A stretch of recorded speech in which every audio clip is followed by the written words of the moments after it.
Hello and welcome to the Ask Weldon Show, episode 95. 5 more episodes. Wait, that's 10. 5 more episodes till 100.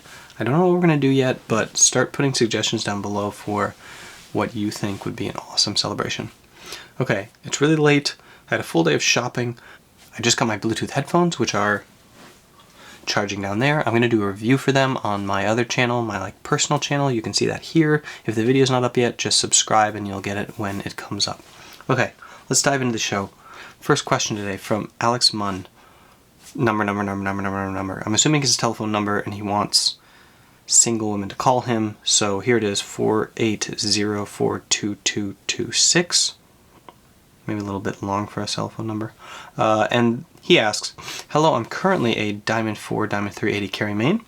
What specific element of my gameplay should I focus on to keep improving? That is a tough question because I don't know what your strengths are and what your weaknesses are. So, focus on the areas that you're bad at. But in all honesty, I would say that if you want to compete at the global level, so if you want to be a world championship player, then you should focus completely on your mechanical skill. And once you get to the top off of that, then you will join a team and you will learn about the intelligence of the game. And if you want to just be like a better player and have more fun, then you should learn about the macro and the intelligence of the game almost exclusively, because then you can take time off, you can switch roles, you can play fun champions, and you will still be able to win and win and win because you make fundamentally better decisions about the game, and you are able to lead people through those decisions through like movements and grouping and position on the map and conversation. So if your goal is to become a world-class player, and to compete with the best and to become a pro, then you should focus exclusively on your clicking and your decision making in terms of matchups and how it is that you basically win in bot lane, 0 to 9. And then if you're and then team fighting, of course, because that's where you win the game actually. And then if you want to be a player who just kind of ranks up and has fun and is able to be expressive and pliable and deliberate and like a Renaissance man, then I would focus a lot on overarching game theories that are true about the game, past, present, and future, mid, top, or AD carry, and that will carry you through a lot of like really clean-cut decisions over an extended period of statistical games, so that no matter what position you play or like how much you decide to experiment, have fun, or play with friends, like your leadership and your fundamental decision making will always be there. And you do those two things differently. No, you do them the exact same way, which is you look at models and then you question yourself, and then you look at VODs of yourself and you strive to improve. Okay, next question is from Chivas Lowell. And they ask, as a new coach for my school's collegiate team, what would be your advice in establishing a good team environment? Start getting to know each other in terms of ambitions, driving forces, and ways of experiencing trauma. So by that I mean that usually I would go into a gaming house for a pro team and I would ask them, how well do you know each other? And say, well, we've been playing and living together in the same house for 6 months or a year or 3 months. And I say, well, how well do you know each other? And I say, pretty well. I know everything about this guy. And then I would say, like, what's his favorite color or what's his favorite food? And they'd be like, no idea. And I'd be like, okay, well, what year did he graduate high school? And they'd be like, did you even graduate high school? So these stories of our life, of our motivations, so you could ask them, why are you here on this team? And they would look at me with this blank face like, oh, I don't know. These stories and narratives of our life that we build up within ourselves do not get easily expressed across training times. So when you come into a new environment, a new team, you need to make sure those narratives get told to each other. You need to have storytelling time, which means usually one-on-one, so dyads are the best for this, two people together, doing an extended kind of activity. And the problem with that is there's a 5-man team, so then one person has to be with you. So usually an hour is good for this. 2 people as a dyad for an hour. You have a scripted set of questions they have to get through, asking each other increasingly more intimate questions about each other, and then you have your 1 hour session with that player, and then every week you cycle. until you get through 5 weeks and you've met with everybody and they've met with each other. That's something that I recommend. And yeah, I kind of like created my own set of questions that I wanted them to work through. You can steal from places around the web. You can steal from team building exercises. You can kind of think about your own narrative in your life and construct something from that. You can go to the New York Times and search 30 questions to fall in love. And you can read about this researcher who came up with these 30 questions for two people to fall in love with each other, which are ranked basically from 1 to 30 in level of intimacy. And you can like pick and choose from that list and try to build up that kind of bond. Next question is from Jeffrey Allen Ree. And Jeffrey says, Weldon, what is an unexplored area in esports psychology in which I can base my potential grad thesis? Do you have access to a magnetoencephalography machine? In which case you should use it. There's only a couple things you can use that for, and they all involve scanning the brain while doing a reaction thing, or imaging something. So I would say, get a game like League of Legends, put it in front of somebody who's in an magnetoencephalography machine, and then come up with a study that you can do in the game. And it's going to have to not be with pros, right? So it's going to have to be players of all different ranks. And then I would say try to look at variables. I would try to look at the variables of performance, and like focus or concentration. So I would compare it to flow state, and I would try to compare. Maybe get like 4 groups. Get people who've played League of Legends a lot. Get people who've played League of Legends very little, like newbies at the game. Get people who are doing mindfulness, and get people who are like control. And try to compare the states of play. I'm not really sure about the mindfulness, and I don't really know how to get somebody who's in flow state into a magnetoencephalography machine. I don't think that's possible. Maybe you can find a study out there somewhere where those things exist, but I would say like maybe you can discover people who are in flow state if they played a lot by looking at the readouts. Yeah, that's what I would do. If I had a grad thesis to do and I had access to a magnetoencephalography machine, I would put people in front of it, put people in it and make them play League of Legends. And I would do every single study I could possibly think of to look at the brain in those situations. Okay, next question. There's some AI simps. By the way, backing up to Jeffrey's point, ranking. So you want to look like as you build up skill, you build up patterns in the brain, neural nets that expand and take over nearby areas of the brain. So if you can look at somebody who's like a complete new person and what areas of the brain they're using to make strategic decisions, and then you look at a person who like where they should go when they're training or whatever, and you look at somebody who's like really advanced and been playing it for years and is very high rank, I bet you would see larger areas of the brain kind of taken over in order to conscript and create those nets. And I bet it has a big part to do with previous games played, because the strategic center of the brain for MOBAs is going to be really similar from game to game, right? So you're going to want to like not only ask about league history, but ask about video game history. And you're going to end up with 4 groups. People who have big league history and small league history combined with people who have a big MOBA and video game history and people who have a small video game and MOBA industry. So you're going to actually have 1, 2, 3, 4, 5, 6 groups within there, and you're probably going to want to cluster the results in various coordinations with those variables or with those groups to figure out if the area of activation for strategic decision making is larger. And what you're going to have to do is like go through the game and bookmark strategic decision making areas, which you're probably going to want to have a panel do.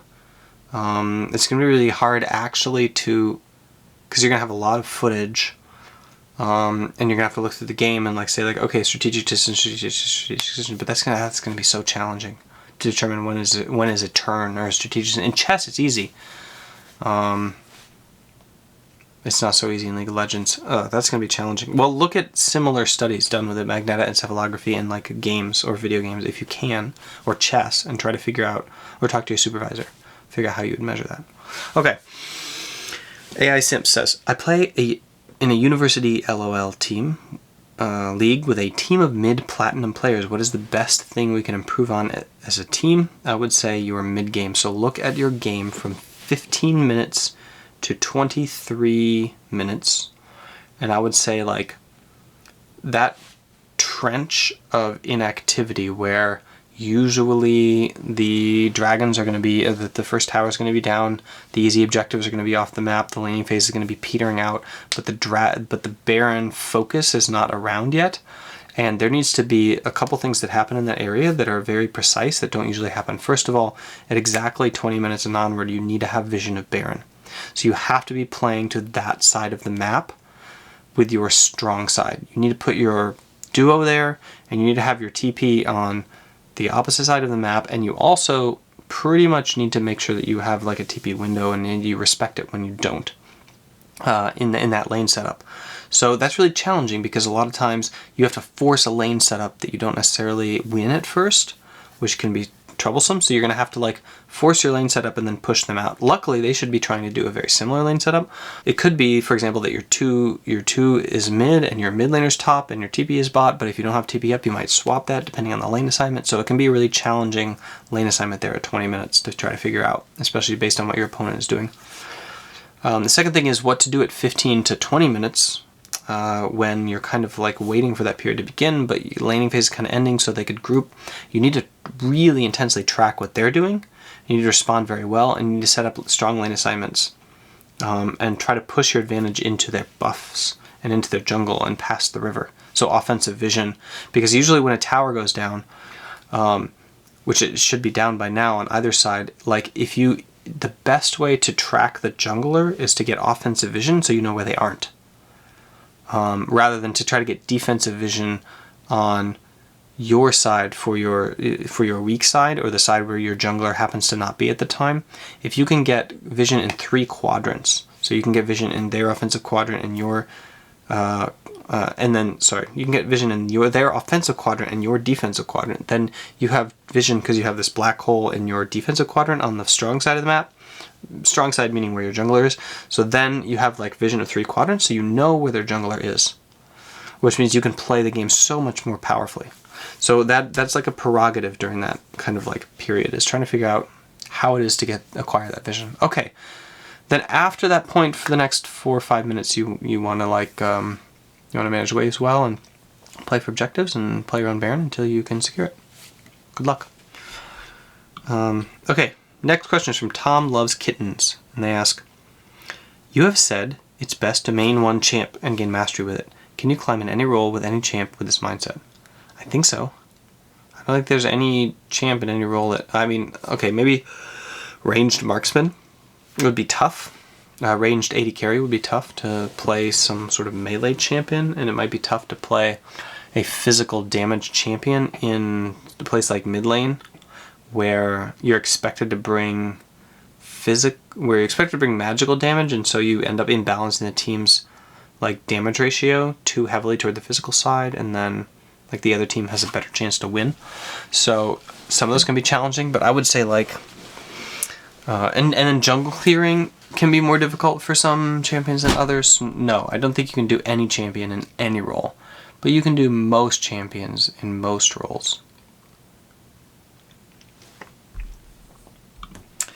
Otaku Geeks 5 says, I usually win when I try hard, but then I play fun champions and lose again over and over. How do I avoid that?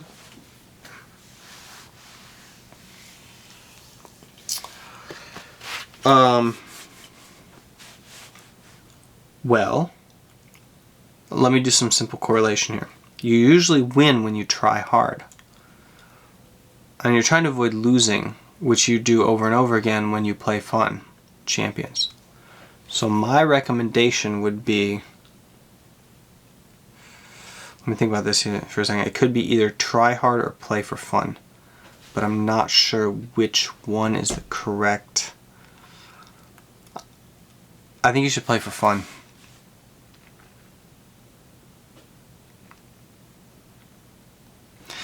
So I'm sorry, I couldn't resist, dude. I really couldn't resist. It was just too much.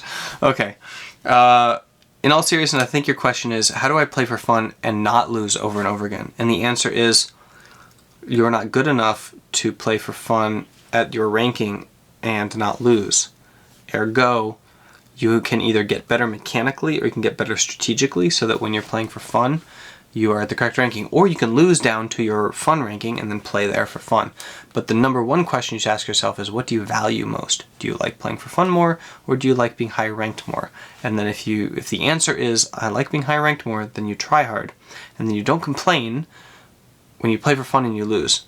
And then the other thing is, if you enjoy playing League of Legends more and you hate the whole grind and the tryhard part, then you play for fun and you don't complain when you're at a ranking that is lower than it is when you try hard. And that's just the state of the world and the universe and your League of Legends career. Thanks for tuning in for today, guys. I appreciate it. And as always, make sure to check out the links down below where I put my Mindfulness, Acceptance, Commitment training program, which will help you become better at League of Legends and life. It's $25 right now. I'm working on the next big update. It's going to be launching. Right now it's 3.02 because the site just kind of like got perked up a little bit. It's coming up to version 4, which is going to be awesome. Just awesome. And I have big plans for it in the future, but check it out now. Remember that if you get it now, you're grandfathered in for all the history of the program all the way into the future, and you will get any updates as they come without any sort of like further versions or having to buy things again, etc., etc. You just have access. So when the price goes up later and you kick yourself for not buying today, you will know who to blame, not me. And the second thing, my list, make sure you get on Weldon's list, which is an email list for basically what I've been doing in the week. Send out a digest of the coolest stuff that I found around the web and the coolest tools that I've been using. And don't worry if you feel like, oh no, I'm joining late, I didn't hear about this till just now, because when you sign up you will get the back catalog of my best hits from that.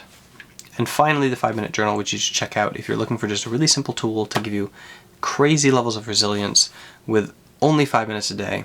That's the one that I used myself, and you don't have to purchase it. You can just go to their website, and I used it like in a Google Drive document for months and months, just like filling out the questions that they provided. But the book is beautiful. I have a copy somewhere around here, which maybe I'll do a review and throw it up on my other channel. And you can check that out. And then also, they have an app now, which makes it even easier. So be sure to give them a visit and a once over just in case you are interested. Ciao.